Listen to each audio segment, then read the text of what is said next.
Hey everybody, the ride just gets wilder and wilder, and this week we have got a legend of big wave surfing and just all around badassery.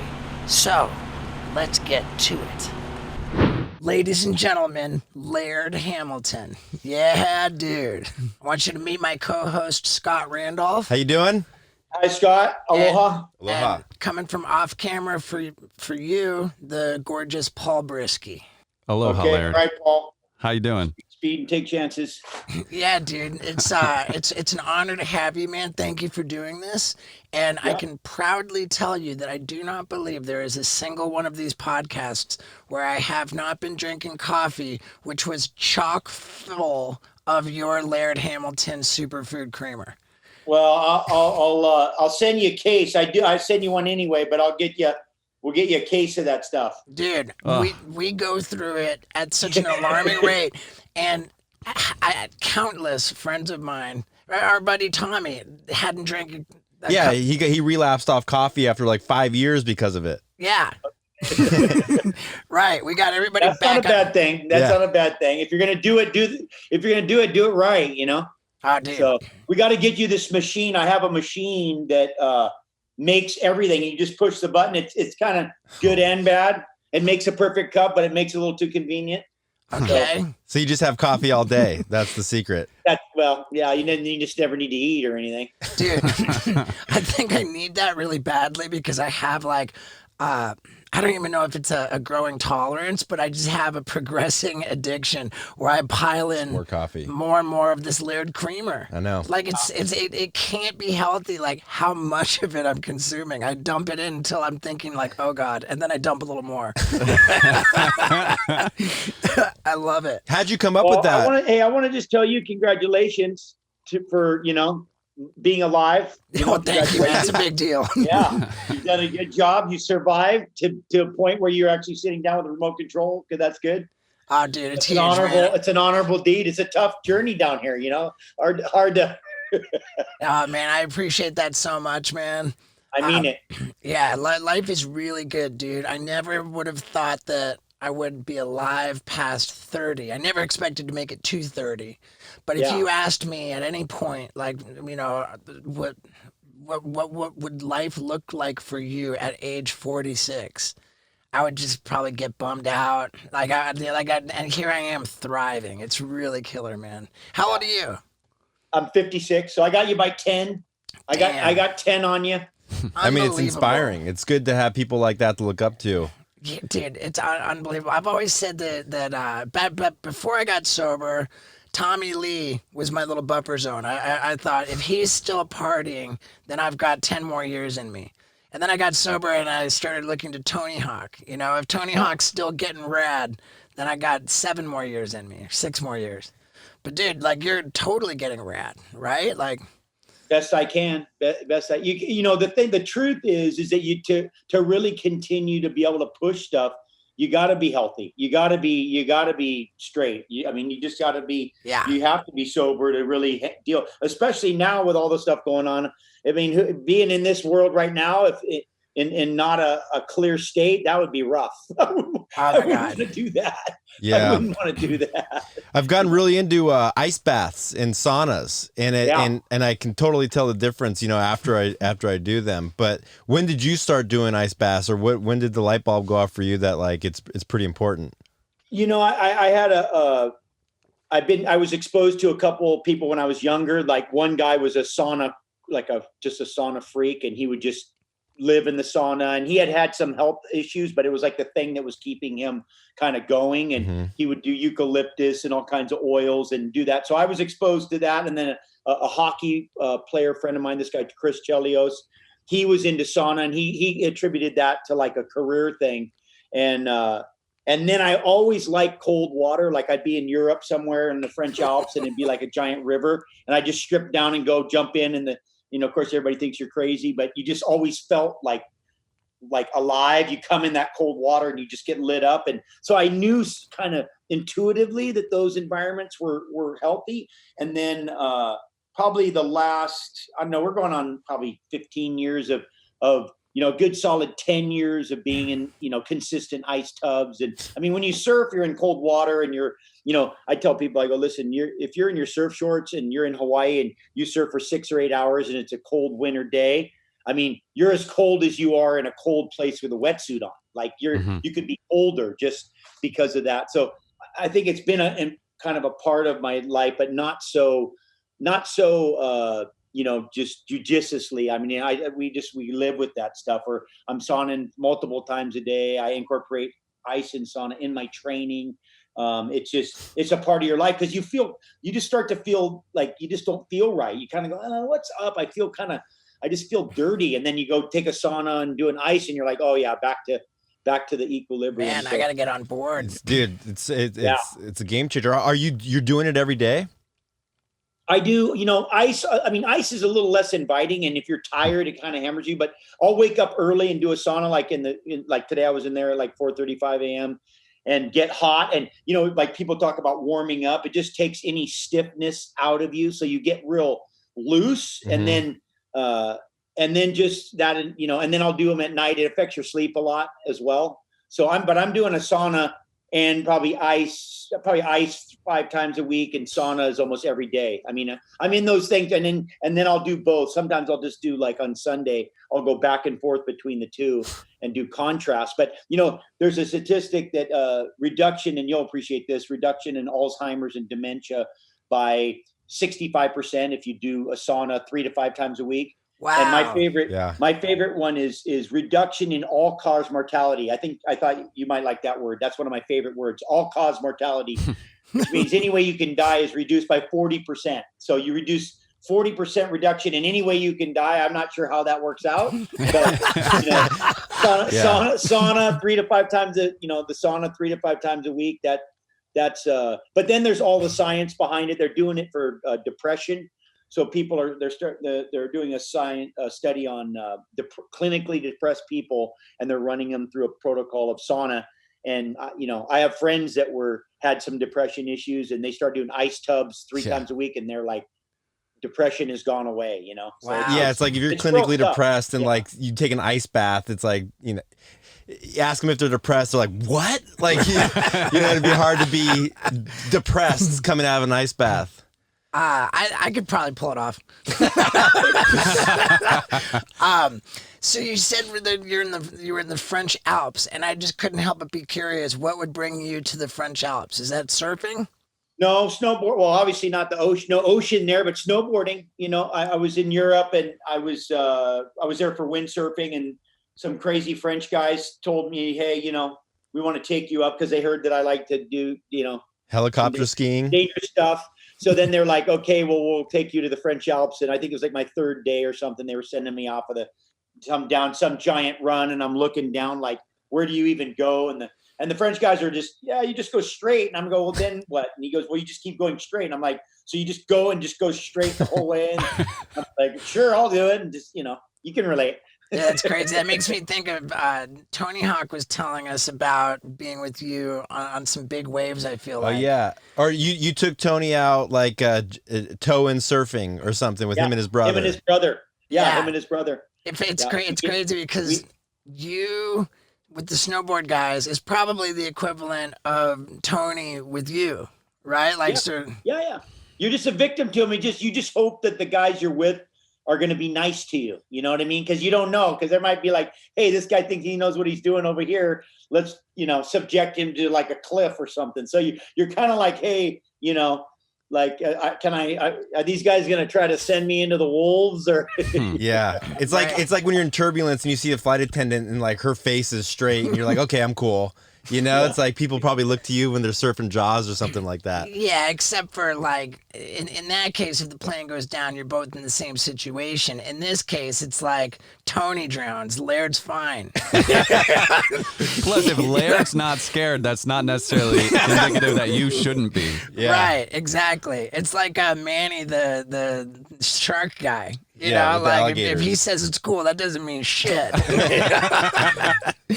Yeah. Yeah. What is cool, right? Yes. Now, speaking of Tony and surfing, I'm proud to tell you that yesterday I rode out of my first barrel. Really? First time I ever rode out of a barrel, and at Kelly Slater's Surf Ranch with Tony. Awesome. Yeah, and Scott got the trophy for the wave of the day. Yeah, they gave it to me in part because when I rode past him, I was brushing my mustache. I figured that would get some If points you were on that relaxed that you were concerned about your mustache, you must have been. Yeah, I didn't want to get it wet. He was stroking his lip sweater. Yeah, They dude. say those things are dirty, but I won't go there. Yeah, dude. So, now with the superfood creamer, how long has that been going on?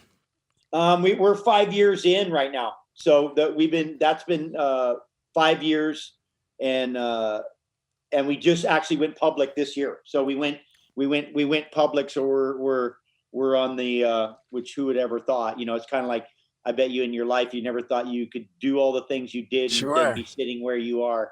So Right. It's a little bit of that, it's a little bit of some fairy dust along the way, I would imagine. You can No relate to doubt. that. Yeah, Where for you- sure. The angels are helping Yeah. out. The first thing I thought when you said that was, shit, I should fucking invest. It's crazy because there was I think only one episode of this podcast was actually sponsored by Laird Superfood Creamer. And, I demonstrated how much I pour into a cup, like embarrassingly even, because that's like literally how I do it. But, there was a bunch of packages that came where they just supplied it to us. And honestly, candidly, I buy that shit on my own without it being sent to me, and they carry it at my local CVS, and Yeah. I routinely go in there and get fucking 10 big bags of it at once and just burn through them. It's crazy. Well, we got to get you on the. I mean, I think the cool thing too is about the company is that we're kind of doing it a little bit modern, because we're doing a lot of it's online. So Sure. a lot of what we do is online, and you have subscription. So people sign up and they just have that box that you buy, that thing just shows up like every 2 weeks or something, right? When great. they're going to run out. So It's that's a good thing. The friend of mine, because we started it, somebody goes, especially athletes, they're always like, well, how'd those guys find you and the whole thing? And I'm like, yeah, it wasn't really like that. It was like, I was making these coffees and then I shared it with a buddy of mine, and he was like, hey, this stuff's incredible. What are you putting in here? I gave him the ingredients, and then he made like a couple prototypes. He made like a three or four different powdered versions, and then all of a sudden it was like, okay, well, that's the original creamer. So like it was pretty, like I said, it wasn't I've done some things where you really thought about it and had made a real plan, and they flopped like a fish. And then this one was a little bit like, it wasn't a plan, it wasn't anything tricky. Fortunately, the guy that I was sharing it with was like a startup expert. So he had been through a bunch of things. In fact, him and I were working on that electric skateboard that we had for for golf. So we had that electric golf board, and he helped us with that company. And then he tried the coffee, and he was like, "Oh, that stuff's awesome. What are you putting in it?" And then that's where Superfood came out of. And when it was that original batch that you were making, what were you putting in there? Speaking of putting things in, here we are on a big old tour bus, which I rented for my crew to go on a secret mission. And they got it all in here. 6 beds, huge kitchen with a stove, oven, microwave, big old fridge. But you know what they didn't put in here? A bidet from HelloTushy.com. And I'm telling you, it's my favorite product I've ever promoted on this podcast. When I get done taking a big old sloppy dump, I really love to be able to twist the knob for that refreshing, adjustable stream, which blasts my butthole nice and clean. Yeah, dude. I mean, I love road trips. Just hate being away from my Hello Tushy. And if you don't have one, then you don't know what I'm talking about. And it's time for you to get it, because I don't throw around my favorite at all. I've only ever said it about HelloTushy.com. So go to HelloTushy.com/Stevo for 10% off your order and free shipping. Again, you are crazy if you haven't tried this yet. So support the podcast, support your butthole, and go to hellotushy.com/Devo for 10% off your order and free shipping. Now, let's find out what goes in. I never liked, there's a guy named Paul Chek, who you guys may or may not know of, and he's the guy that used to mend Danny Way when he put Danny Way back together. Oh, yeah, he told us about him, actually. Break. So every time Danny Way would break, he the put guy him back in San Diego. Send him out, you know. So Paul Chek and I, Paul was an espresso lover. Him and I were drinking ghee. We were using ghee and espresso. We were doing that probably, I want to say 15 or 20 years ago. I because of my French habits, red wine was one of them, but espresso was another. So I've been a coffee fanatic, and then I started putting ghee in it. And then the guys were talking about butter, and I'm like, well, what's the difference between cream and butter and ghee? And then coconut oil. So everything was all whole food based. So my original recipe was coconut oil and some other oils from some other palm stuff.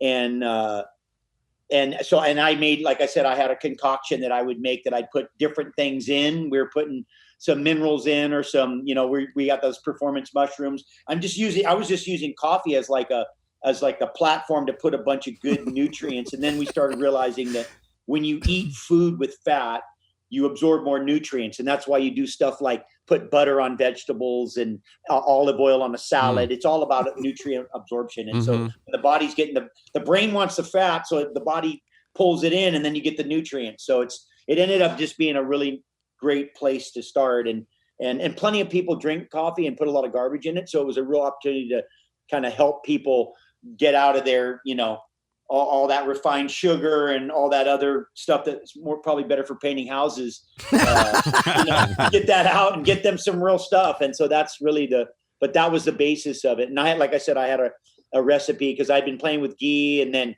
the Bulletproof guy had the butter one, but we were already using ghee, so we were pretty comfortable with the butter concept. And then coconut oil, being from Hawaii, I drink coconut water and grew up on that stuff. So we were coconut friendly.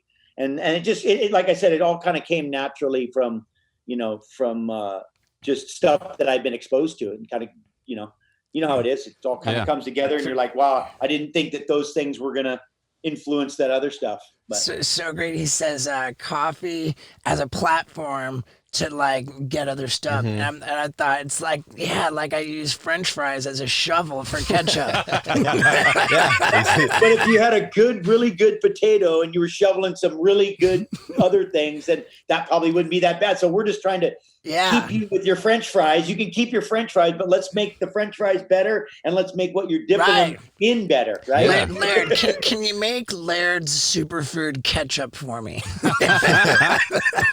Because that don't put it past. That's probably. I mean, we're like I said, those are the things that we look for opportunities, right? Because in a way, there's so many things out there that people are consuming that probably aren't bad if we can just get them the quality stuff. It's just that money making has made it so we don't care what we put in it. So we put a bunch of garbage in there, and then we wonder why people aren't feeling well. Right. Laird, do you have any vices? Like, I feel like every part of your whole program is just on point. Like, is there anything that I am a vice, like I'm like my wife, Gabby, always talks about the dog with the bone, once I get something, I'm just like, I think that's probably, I mean, obviously coffee. I look at coffee as probably one of my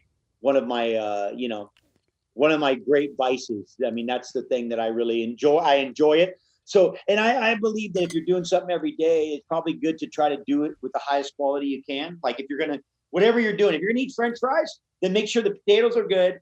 They're cooked in good stuff. And that, so because you're putting things in your body. That's not the place to try to save money and skimp on ingredients. I think that's right. You can wear ugly shoes. You can wear some bad shoes and get a bad shirt and all that stuff, but stuff you're consuming, toothpaste, soap, I mean, just all those stuff that you use every day, because that stuff over time is accumulative, right? You just start to accumulate the negativity or the positivity, from it. So, I mean, one of the things that, realize, Steve, is that we put this calcified sea algae in the creamers.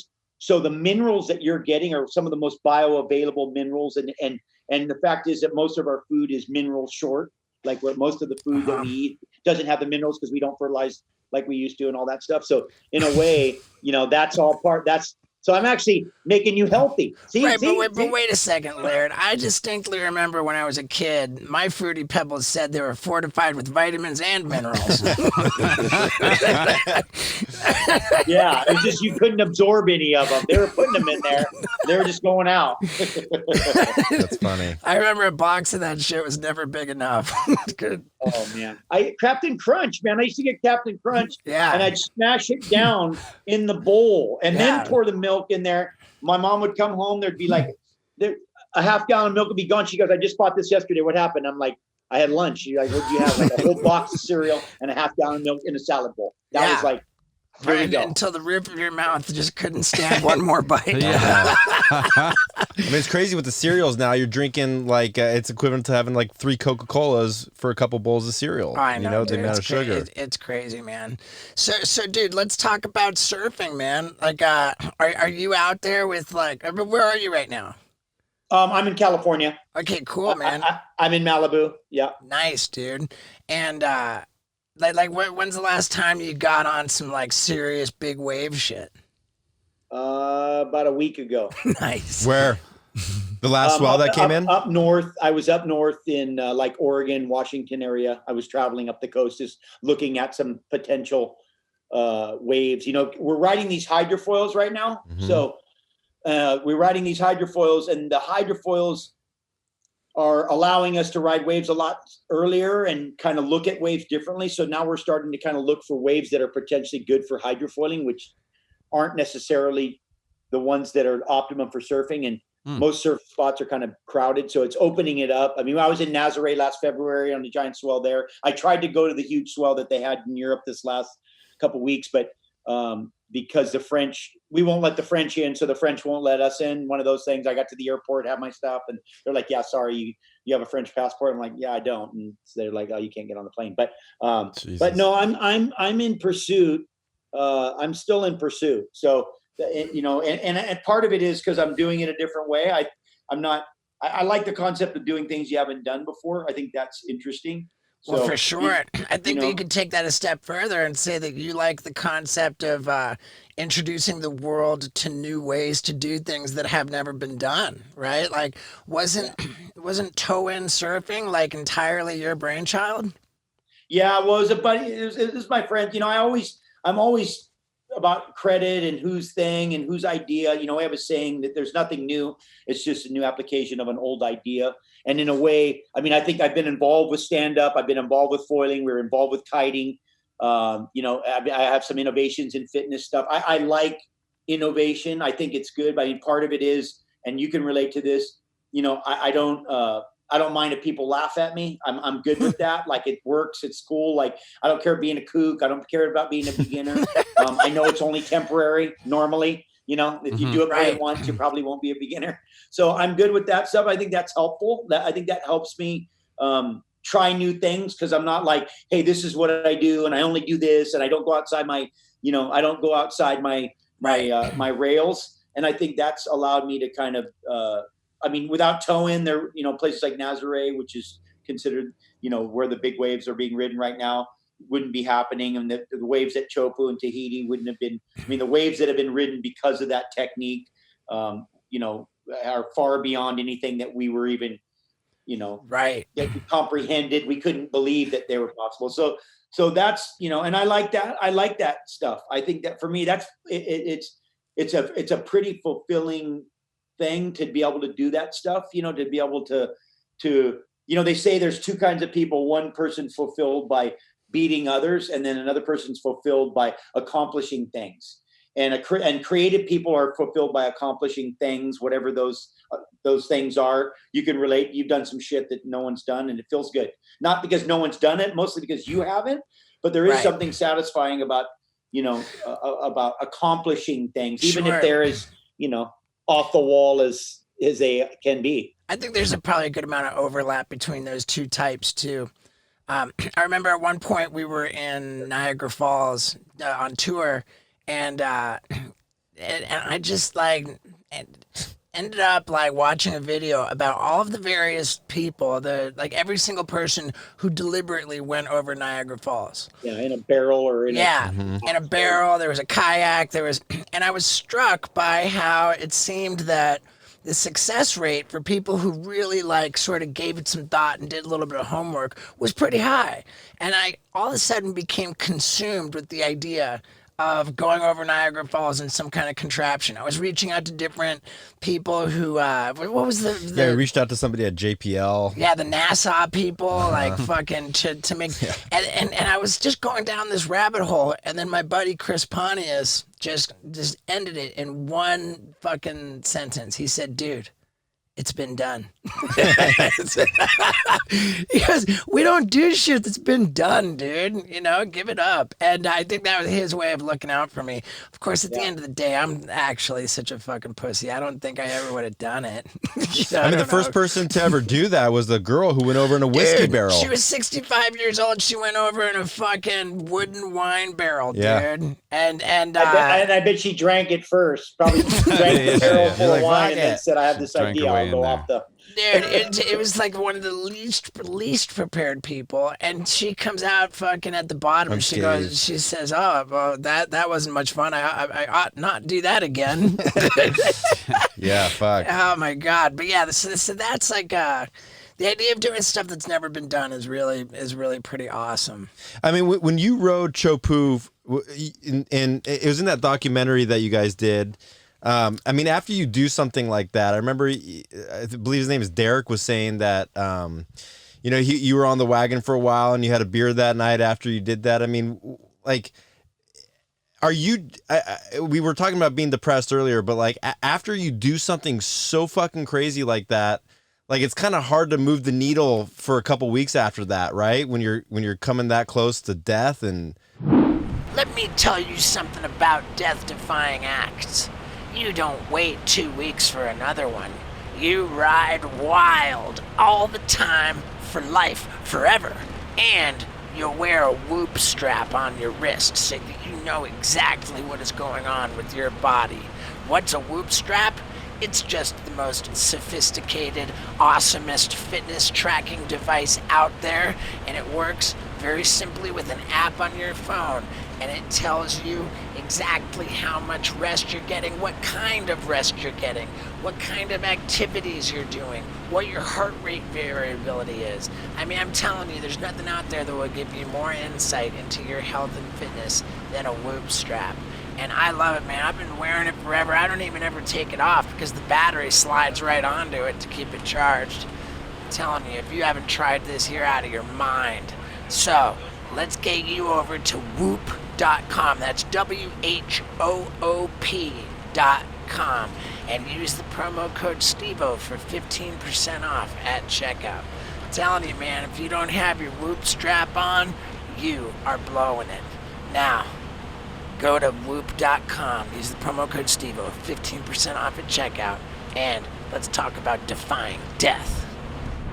Yeah, I mean, you know, you get post-traumatic. I mean, I think anytime that you're pushing the edge of or anytime you're riding the line of like surviving or not, you get post-traumatic. But we had already had experience with that just from riding giant surf in general. You go out and have giant waves at Jaws, and and then you come back, and then 2 days later you're a little growly, and then you're like, and you don't feel that good.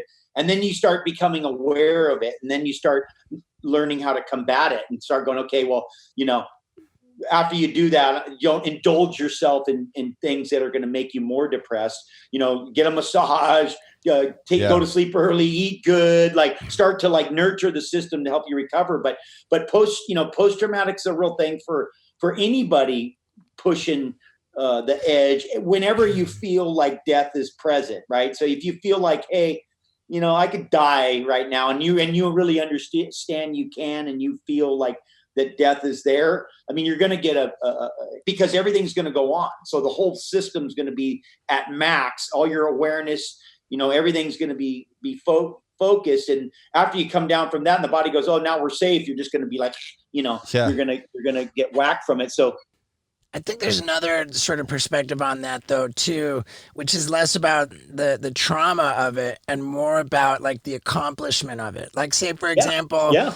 like I think that for Olympic athletes, Olympic hopefuls, that the most like terrible thing that can happen in their life is to actually win the medal. You know, because Yeah. in a sense, when they hang that medal around your neck, it's almost like this just sense of doom that they've just hung the end of your life around your neck. That at this point now you've peaked, and the whole rest of your life is going to be some fucking downward like that Man on the Wire documentary. Like I think after that he did that incredible like high wire thing with the Empire State Building or whatever, the World Trade Center, and then like after that like it's just shit's over. And I think that's what you're talking about more than the trauma. But right? you know what?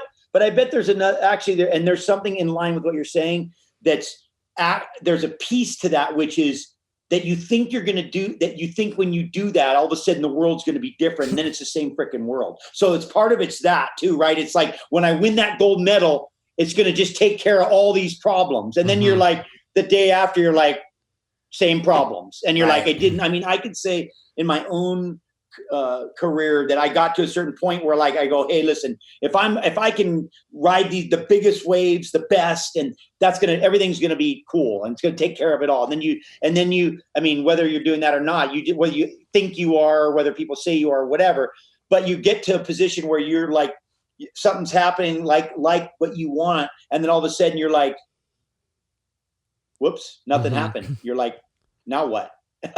It's like we were talking about with logic, where like you tell yourself, oh, if I just had this, then I'd be happy, or if I just had a job, or if I could just get abs, then I'd be happy, or if I could, and then you get those things, or you get money, and then you still it didn't fill the void. Like you still want more then at that point. Well, look at wealth. Wealth is probably the greatest example of that. People just, if I could just get a bunch of money, and then you see like, wow, most people that have a lot of money are miserable. Yeah. And the people that are trying to survive, they don't have time, first of all, to be miserable, because complaining is a luxury. So if you have enough time to sit around and complain, it's probably because everything's taken care of. So, or at least you're eating and you have a house, and, but it is interesting that, that thing. And then you have to go, I mean, for me in my career, it was like, a lot of it was like, okay, aggression, like fight your way in and fight your way to the top, and, and aggress your way. Right. And then you get there and then you're like, okay, now I'm here. Now what? And then you're like, oh, well, I can't keep, brewing up that aggression because I don't have it anymore. Like I used it all to get here, and now I'm here, and I'm like, now what? And then you're like, well, actually, no, I really love doing this. This is great. So then you got to change your mind from the mindset of aggressing to pursue into all of a sudden now contentment. This is a new place to start from. I'm in content. And then, but now I'm still want to pursue. So how do you go from aggress and pursue to content and pursue? And then you realize, hey, if you don't love it, that's why your intentions are everything. Why do you do something? You got to love it. Like I love what I do. And I'll do it until I die, and I'll some form of it. And that's just, and I know that, and I'm good if no one sees me, and and only my friends, and we go and we can do it in hiding. That's wonderful. I'm good. I don't need people going, good job, that was great. I mean, because I truly love it. And so, but along the way, sometimes you wonder, when it becomes a job, then it's a little different. Then all of a sudden you're not doing it when you want, how you want. Pretty soon you're having to go, okay, I got to show up here and do it and deliver, and, expectations. And I mean, it just becomes a whole nother game, Sure. It's so crazy that I think when I was a kid, I could safely say that there really wasn't any such thing as an athletic career for athletes over 30 or something, right? Is that about fair to say? Like, yeah. Maybe. Well, like sport, like you're old in basketball if you're 34. Yeah, like rock stars like weren't over 30. Like athletes weren't over 30. Now it's like, well, fuck, dude. Look at the Rolling Stones. They're 75. And they're rocking. Yeah. And look at Laird. So what's like what do you think is the ceiling on fucking like action sports athletes as far as age goes? I mean, I listen, I think, they did a study about video games, and they said, who's the best at video games? And they were like, well, kids are. And they're like, actually, no, kids aren't. Adults are, that are still excited about video games. And the problem is, when you get to be an adult and you go through the thing, pretty soon you're not excited. So how long can you retain your enthusiasm? When we say retain your youthful enthusiasm, how long can you be stoked and excited about it? That's the harder part. I think that's the part that will come before maybe you are physically, now maybe your stuff's not, when you get to be 50, 60, 70, your bones aren't as flexible and you're not as loose and you're not as fearless because you've slapped the ground 80 more times than everybody else. And there's all these other factors, but all of that starts to take away the enthusiasm, right? The you being excited. A little kid is just like, I can't wait to do it. And they're just all, and the other guy's like, whatever, I done it, I seen it. And so I think it's more connected to that. I think that we inhibit ourselves. We stop ourselves sooner than actually we're stopped. Everybody wants to be like, I could, they stopped me from doing it. No, you stopped yourself. You just decided you didn't want to do it anymore. So I think that's the hardest part, is to retain being stoked, right? Being excited. Yeah. Laird is quoting the great John Cougar Mellencamp, that the life goes on after the thrill of living is gone. It's the sad truth, man. A little ditty. So how is your, speaking of, smacking the ground, have you had a million surgeries like Danny Way and Travis Pastrana and... Yeah, I'm not quite as I probably had more stitches than those guys that weren't surgery, because we're more in the cut game. We get cut a lot. I have a fake hip now, and that was probably the best surgery I've ever had, because I was awake. I walked out. The thing was like, in month was crazy. 2 months was like I was bionic, and so that. But I've had knee stuff, and like I said, mostly a lot of stitches and a lot of, and I've had a bunch of breaks. I'm not Travis level, like just smacking the ground every time you turn around. These guys are breaking a bone.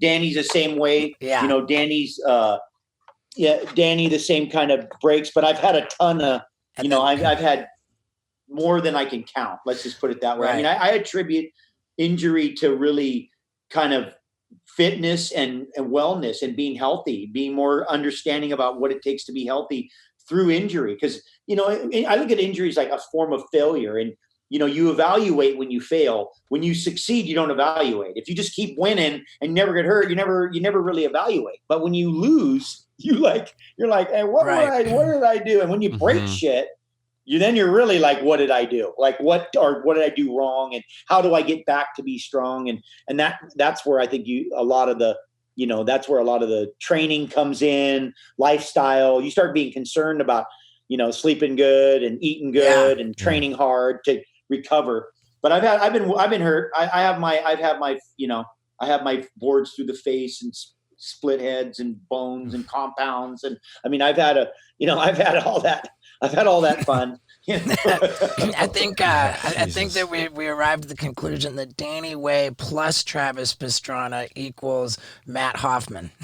Oh yeah, exactly. Well, it's the nature of the beast, right? That's just the game. Dude, Matt Hoffman's the most reconstructed human being ever. Crazy. We gotta get him on here. Yeah. I know that you do workouts with like where you're holding weights down at the bottom of a pool, or you're doing like a lot of holding your breath. Right, is that for like suffering? What? Say that again. I said we like suffering. There's a thing about suffering. So how long can you hold your breath, and then are you doing that for like big wave surfing in case you get held down? And is there ever enough training for that? If you take a wipeout on a 70-foot wave, are you just like, fuck, I wish I would have done that more when you're underneath tumbling? Well, so do you know who Hoist Gracie is? Yeah. Oh yeah. So Hoist is a friend of mine. Hoist is a friend of mine. We were doing an interview. Gabby was doing an interview with him, and Gabby and a woman asked Hoist, and she said, "Hey, what do you do when the guy has you on the thing, and then he's got you in a lock and this and the thing?" And Hoist looked at her and just said, "Well, you just don't ever get there. You never get to that position. You know what I mean? Like, what do you do to survive a 70-foot wipeout? You just don't wipe out." Yeah, exactly. Don't make the mistake to begin with. But I used to have a thing where I said, don't prepare for what you don't want to have happen, because it's like a self-fulfilling prophecy. Like you do all this preparation to be able to take a long hold down, and all of a sudden you're going to have a long hold down. But the law of attraction. But you know, the training that we do, I mean, the fact is that you get the most benefit from your training when you go to failure. If you're a weightlifter, you go to you can't lift. You know, you're a runner, you go to you can't run. You're a swimmer, you go to you can't swim. And breath holding has a systemic of a benefit on your body, on your health. And so it's all breath related. It's all your ability to absorb oxygen from the air. I mean, there's a bunch of cool stuff. And it's, you know, and being comfortable in those moments when you really need to breathe. Right. And drowning is one of the, you know, like 4 or 5 great kind of, I would say, I call it DNA fear. You know, it's like this thing that's internal, like drowning, burning, falling, being eaten by a giant animal. I mean, these are some of the great real motivators. You know, these are the core fears, right? Like don't piss your wife off, that kind of stuff. But these are core fears, and I think drowning is one of the ones that's really just built into us. So being underwater, the body gets put into these situations. But you know, the nice thing about the water for us and the training that we do is it makes us better at the water, like being able to swim with big dumbbells or hold your breath for extended periods of time. You know, I always say, you know, people go, how long can you hold your breath? And I go, well, so far long enough. So far I've been able to hold my breath long enough. You know, and it's also about holding your breath under load, because it's one thing to go, hey, I can do, you know, we can do a Wim Hof. I can do an apnea, pranayama, some kind of breath work. I can, you know, you can load up and I can hold my breath for 5, 6. I can take in most anybody and get them to do a 5-minute breath hold. But when you're running from a giant dog that's trying to bite you, you know, and then you get to the end of the fence, how long can you hold your breath? And, you know, 20 seconds, 30 seconds, that's like 8, you know, that's 6, 7 minutes. I mean, in equivalent. So, you know, holding your breath at maximum heart rate. I mean, we train for that kind of stuff. Being able to swim with weights and deal with that stuff. It just helps you with your comfort but it's good for everybody. I mean, I get SEALs training up here. I get athletes. I get, you know, I got a huge array of people that come and train with us because it's good for everybody. You know, everybody can benefit. Fighters can benefit from it. I get a bunch of fighters that come.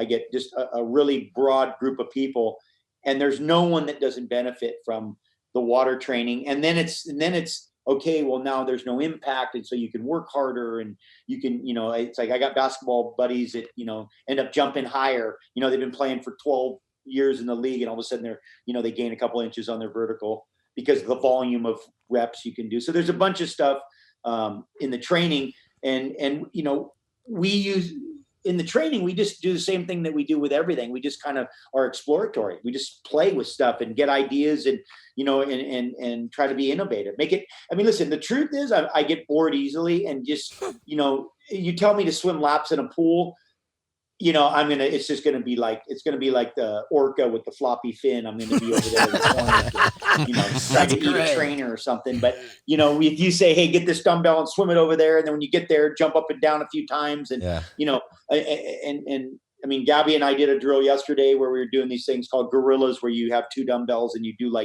it's almost like a squat, press, jump thing. And then we do as many as you can on one breath hold, and then swim back and forth.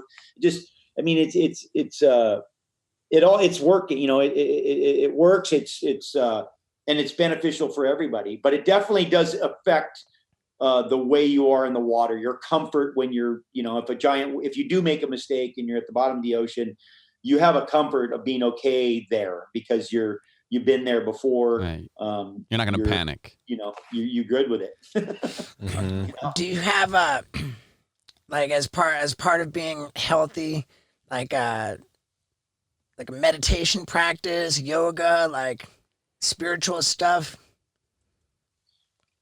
Well, I mean, I do breath work. You know, I do breath work. You know, some of that's meditation. Most of my meditation is more active, so it's more like active. I mean, I'm more into flow state.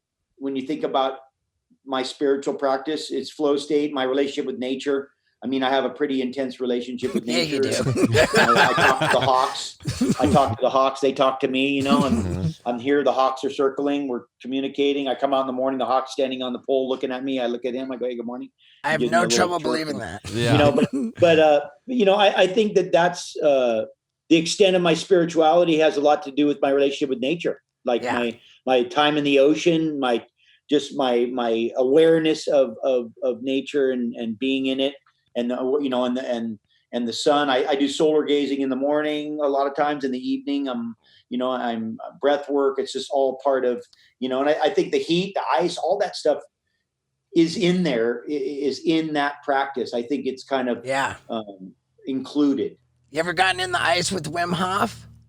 Absolutely. Yeah, Wim and I are like this. I had Wim over in the early days when I first started icing.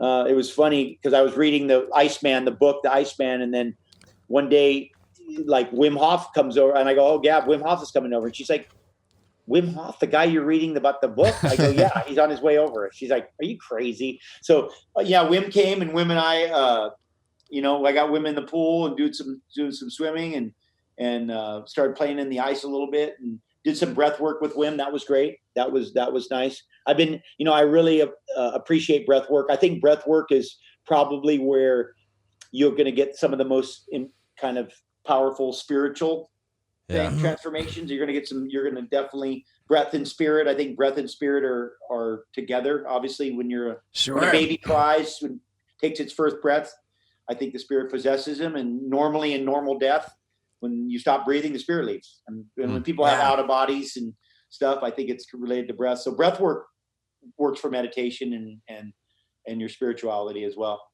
Are you into yoga?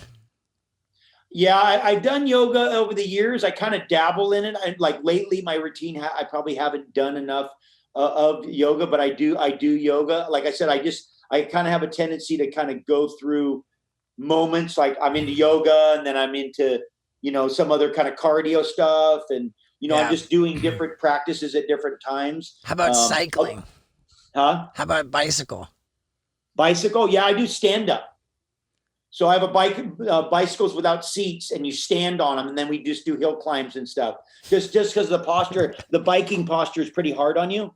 So there's a bike called an elliptigo. You can see them. They're seatless. Yeah. And we stand on them. They're harder and you got better posture. But I did the Race Across America. I've done a bunch of brutal bike, long distance bike stuff. And I just posture's hard on you. The positioning's hard on the bike. Are people studying you like scientifically? Like, do you check in like blood work once a month? The mental ward. I go to the mental ward. No, but I mean, like you're doing all this incredible stuff for your physical fitness. Like, is anyone kind of checking in monthly or yearly, like blood work or anything like that to sort of research I do some blood work. I just went and just did a pretty elaborate heart thing just because a friend of mine who's an incredible physician just said, hey, I'm 56. He's like, oh, normally at 55 guys go and just look at their heart. And I'm like, sure, I'll go. And so I went, I did 2 days of heart assessment and, and did everything. They did every single different, eco, keiko, lico, every different one they could do on me and some stress stuff and a bunch of stuff. And then the doctor just said, yeah, he goes, I don't know what you're doing, but just keep doing whatever you're doing. So I'm like, good news. That sounds good. Beautiful. Right. I mean, hard to stop that.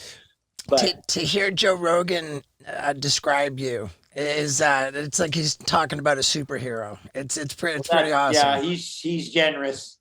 He's generous. I listen. I'm like everybody else. I think it's just a matter of I think it's just a habit.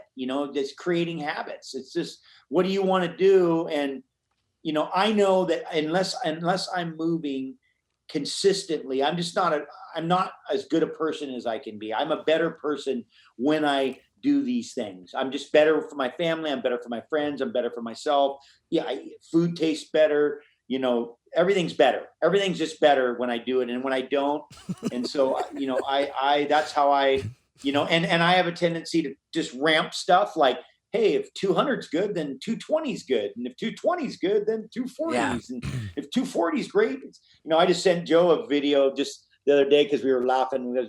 on the sauna, we got this one dial, and the one we have only goes to 250. And I sent him one a couple months ago. I was like, oh yeah, the problem with this dial, it only goes to 250. So then I found a new dial that goes to 270. And so I got the thing to 270, and I'm like, yeah, now we're at 270. How long are you staying in there for I don't 270? know if always more is better, but that seems to be my, that's motto. My thing. My hey, if a 5-foot wave's good, then a 10-foot wave's got to be better, and if a 10-foot wave's good, then it's got to be Jesus, my dad raised me with the motto: "If a little's good, a lot's better." There's always that. That's my approach with your creamer. It depends on what you're talking about, actually, but yeah. Is there anything you do on a daily basis, like a routine that you have to do? Like, are there 5 things that you're like, fuck, I'm off if I don't do that? Yeah, put the dishes away. Yeah, then you're in trouble. No, just for my own mindset. Oh, really? Just for my, in the morning when I get up, I have a couple little routine, habitual things I do. I always like super hot showers, like first thing in the morning. First thing I do is just get into a super, probably the fish in me, need to wet the gills. But I really, putting the dishes away is a big thing. Like if there's no dishes to put away, I kind of feel like I feel off, the night before all the dinner stuff, I'll put everything away because it's task completion. There's a task completion. I heard you probably heard the speech from the general talking about how, why the military guys make their beds. And it's, I heard that. What the idea, and it's all about task completion so that you've done one thing and completed it, and it allows you to go on. And so there's something about that I like. There's certain things that I do that are task completion. Like you just gone through, you did it. And then it's like, okay, now I've done that. And that kind of sets you up to complete other tasks. And so that's a piece of it. There's an organization that I like to do. That's and it's a little ritualistic. It's a little ritual. Yeah. It's like, and I like shit to be in their right place too. It's like, okay, that way, it's everything's in its right spot. It makes perfect sense what you just said though, because if I have a day where I'm gonna run in the morning, but then I talk myself out of it when I wake up, that whole day I'm not getting anything done because I'm just then you're gonna be mad at yourself. Then you're gonna be like, well, who am I that I can't? My mom said one thing to me, and that's probably one of the greatest things that she ever said, amongst all the great things she said to me. But she said, if you can't be true to yourself, you can't be true to anybody else. And there's nothing like telling yourself, hey, yeah, I'm going to go for a run. Then you get up and you don't do it. Then you just you just suck. You're like, I suck. Yep. Yeah. It's just shame. Yeah, I got to tell myself I did that last night. I was going to go on a bike ride. You didn't. And I fucking didn't. You bought all the stuff for a bike ride, but you didn't go on a bike ride. Yeah, dude, it's the worst. Hey, so do you have animals? Yeah, I got a pup. I've always had male dogs with balls. Nice. So I have male dogs with balls, and I know people talk about, hey, what are they for? And I'm like, it's good for the ligaments. That's what my friend told me. He's a doctor. He goes, yeah, the dogs, when they retain their testicles, is good for their ligaments. The ligaments it makes sense that the balls would be connected to the ligaments, but yeah, no, I grew up around dogs. I grew up around hunting dogs, and we always had a pet. I had a pet dog when I was a little kid, and I've had Rhodesian Ridgebacks were my favorite for a long time. And then I had combo Rhodesian Rottweiler mixes. And now the latest breed, the last 2 dogs I have these rat terriers, and the rat terriers are pretty amazing. Dogs, but yeah, man, we've been with dogs for 30,000 years. We have the relationship that we have. They say our brains changed and their brains changed because they didn't have to hunt as well, and we didn't have to be as aware. So, if anybody doesn't like dogs, I always kind of side eye them. I'm like, hey, what's this guy? What's this guy's? It's true. Yeah, we have a type of dog that we like. It's a street dog. Yeah. Yeah. Well, in Hawaii, poi dog. Yeah. In Hawaii, it's the poi dog, which means it's just mixed. Every different kind of dog all in one. Yeah. For sure. Yeah. Do you have, of course you've got the Superfood creamer, but do you have other product lines that I might not be aware of? You mean the Superfood stuff? Well, I have XPT, which is our our health and wellness, like a fitness brand that we have all kinds of apps. But in Superfood, yeah, we have a whole daily ritual. So we have this thing of daily ritual, which is like wake up in the morning, get hydrated, then have your coffee and your creamers. Then we have like other products. We have an incredible plant-based protein powder right now that's just no indigestion or anything from it. And then we have like a before the bed, go to sleep at night stuff. So we have a whole, and a bunch of other ones. We have about 35 or 40, about 30 right now, 30 something SKUs in Superfood. So what's the official website to find all of that? It's Laird Superfood, LairdSuperfood.com. They have everything. It's all there. And then, like you said, CVS, and we've launched a new liquid. We have a line of liquid creamers that we launched in Whole Foods Global. So it's every Whole Foods has it right now. And then Sprouts, I think, is also carrying it. A couple other stores. Dude. So the liquids actually, I mean, that stuff's not even legal. It's crazy. That stuff's good. But I'm the powder. I've been on the, I use this stuff. I can't have enough of it. I mean, I'm like, I'm out every week. I'm like, how come there weren't the cupboards out? It's like, but yeah, but I like the turmeric. I'm a lover of turmeric because it's it's the I like the flavor, but it's also, I know it's anti-inflammatory, so super good for. It's good. I like the flavor of the turmeric, but you got to be extra careful because if you spill it on the counter, it's over. It's over. It's over. Well, it's okay if your counter's orange, it's cool. Like if you have an orange counter, it's no problem. Right. And I have a bone to pick with CVS because they never have the cacao flavor. Yeah, cacao flavor is the best fucking flavor. Yeah. They gotta get their act together, man. Stock that shit. Well, yeah, you just might have to bypass and send you a case. So yeah, I get mine on Amazon. Oh, okay. Yeah, Amazon's got everything. All right, well, there you go.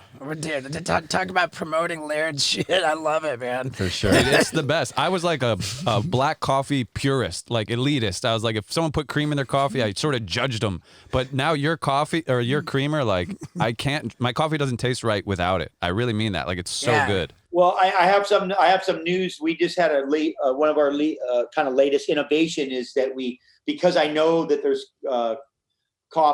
black coffee lovers, and so we have some infused grounds that we're doing that have like for focus one, and we have a mushroom infused one. So you can still drink your black one, but I have a feeling once you use the creamer, it's he doesn't want it anymore. You don't realize there's a whole thing about the way you absorb the caffeine because of the fat. So it's actually all the products are all function based. So there's a function behind every one of them. It's not just like, yeah, this tastes great and have it. There's actually functional aspects to the products. And so, yeah, the great thing is, I think after being an athlete and being sponsored for, my first kind of relationships with being sponsored and stuff was when I was 16. So you're looking at 40 years of sponsors, and when the industries were up and when the industries were down, and which brands and what products will you align yourself with, all of that stuff. It's amazing. And the evolution, I was like, one day it'd be nice to, be your own sponsor, right? That would be the apex. Yeah. Right? First, would be but the truth is that the fact is that it feels unbelievably great because I know what these products are, and it's not like, hey, drink this trash, but it's super good. You'll love it. Like, because they're paying you kind of thing. That's why I have a remorseless drive to promote the stuff because I know it's unreal.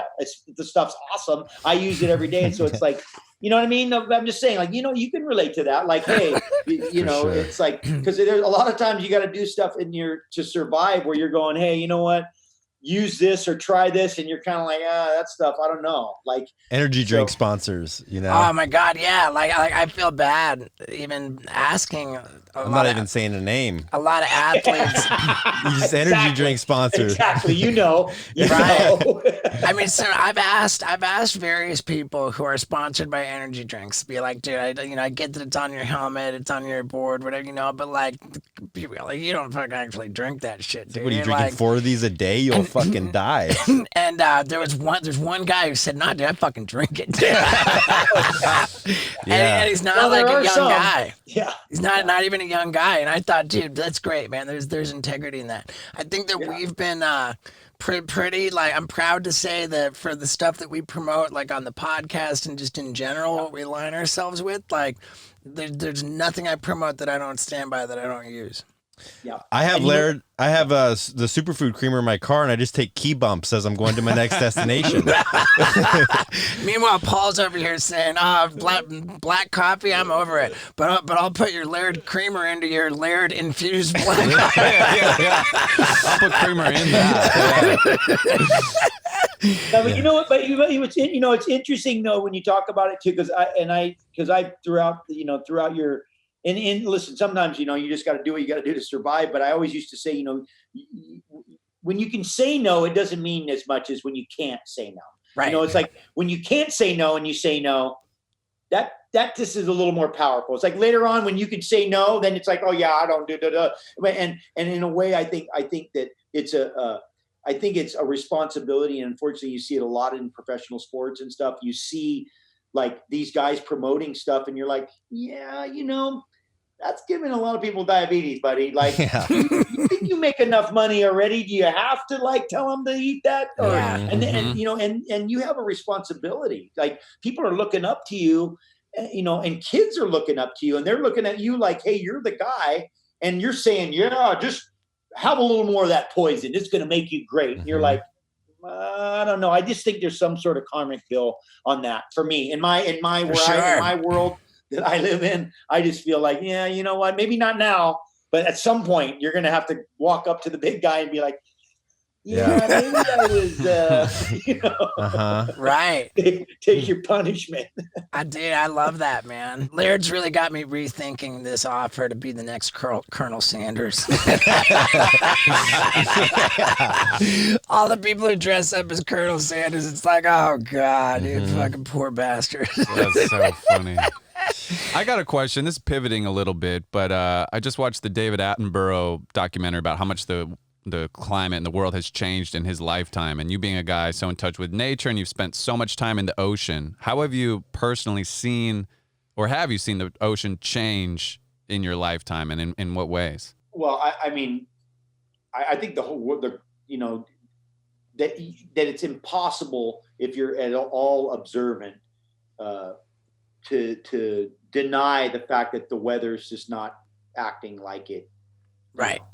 Mother Nature's normally pissed. Does, given our short little, time span of observing. I mean, just the size of the hurricanes, the size of the droughts, the length of periods of no rain, the length of periods of rain. I mean, just fires, all the stuff that's going on. I mean, our surf and the way the surf is. I mean, the amount of the amount of garbage in the ocean in places, the dirtiness of the ocean, the lack of the lack of fish, just all of those factors are being, it's happening. It's happening right in front of us, and there's not a lot that it seems like we can do about it. I mean, in a way, this thing that we've just been going through, this pandemic, this corona, this thing is, given the earth probably the biggest chance to get a breath that it's had in the last 100 years. I mean, it's for sure, and I mean, I think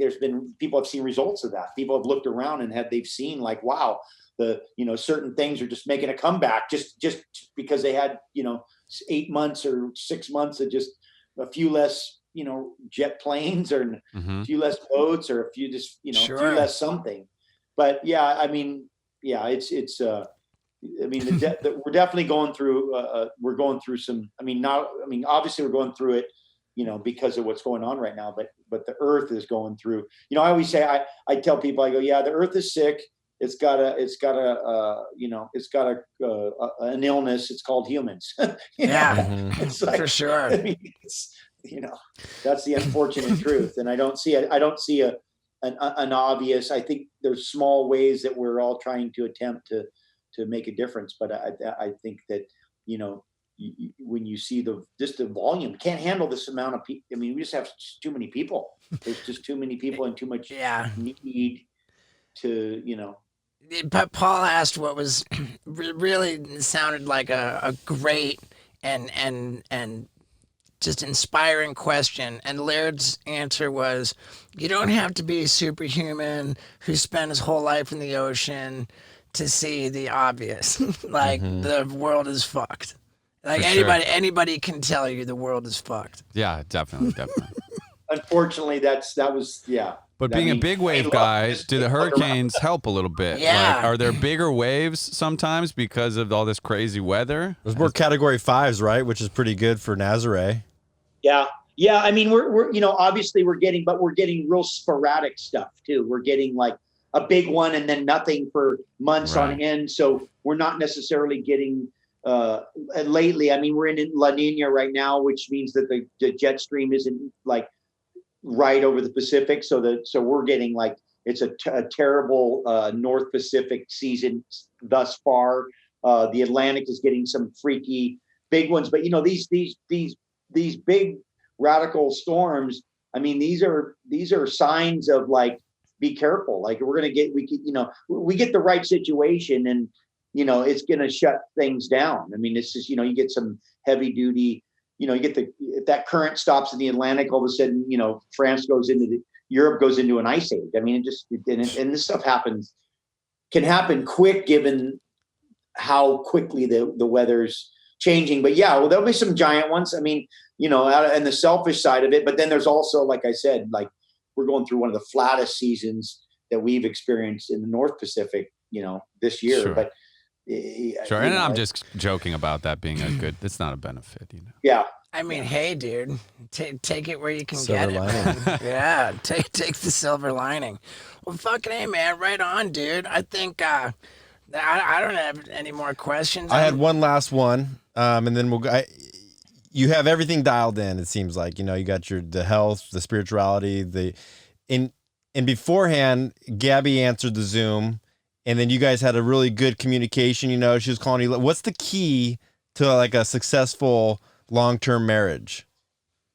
Well, they did a study of 10,000 couples, and there was only one consistent factor that and people can agree or disagree, but compromise. It's the facts. But they did a study, and it didn't matter what the dynamic was: man, woman, bread holder, this thing, just they had every different scenario you could think of. But the one consistent thing was that the man respected the woman. I have a lot of respect for Gabby. I grew up with an incredible mother that allowed me to be highly respectful of women. I'm good with Gabby's being a powerful woman. I'm good with her. I mean, she wants to conquer the world. I'll be right there, cool. Clearing the path for her. So I'm super supportive on her. She's super supportive on me and my pursuits, sometimes beyond even my own kind of capacity to understand. She's like, yeah, I think you need to go and ride a wave somewhere. So there's cool. That. And for me, honestly, it's a little bit like a Cold War. We both have nukes. We know that it's going to be bad for everybody if we drop them, and no one's going to win. And if she shoots hers, it's probably the fallout's going to take her out. If I shoot mine, it's going to take me out. It's just a loss. So we just don't even go there. And right now we're trying to survive the girls. The girls are, more than a challenge for both of us, our daughters. But the truth is, that it's each of our own responsibility to be happy. So you go get happy, I'll go get happy, and then we'll come back and we'll be happy together. That's but great. Don't rely on me to behave in a way or do things to make you happy, because I can barely make myself happy. How am I going to be able to make you happy? And vice versa. So, the two individuals becoming whole can be together. But if you're looking for people to, if you're looking for a partner to complete you, then you're putting unrealistic expectations. And then there's just that's going to fail. At some point, that's going to, because you're never going to be able to keep up with that. You're never going to be able to do everything and be everything, and for me on my side,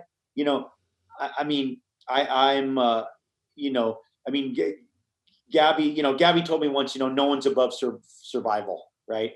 right? She looked straight at me, like, and I'm like, I guess that means me. Like, she's being like, no one is above survival. You mean me? Like, are you talking? Yeah, you're talking to me. Okay. So I'm not above. So if it's survival or you, I'm surviving and you're not.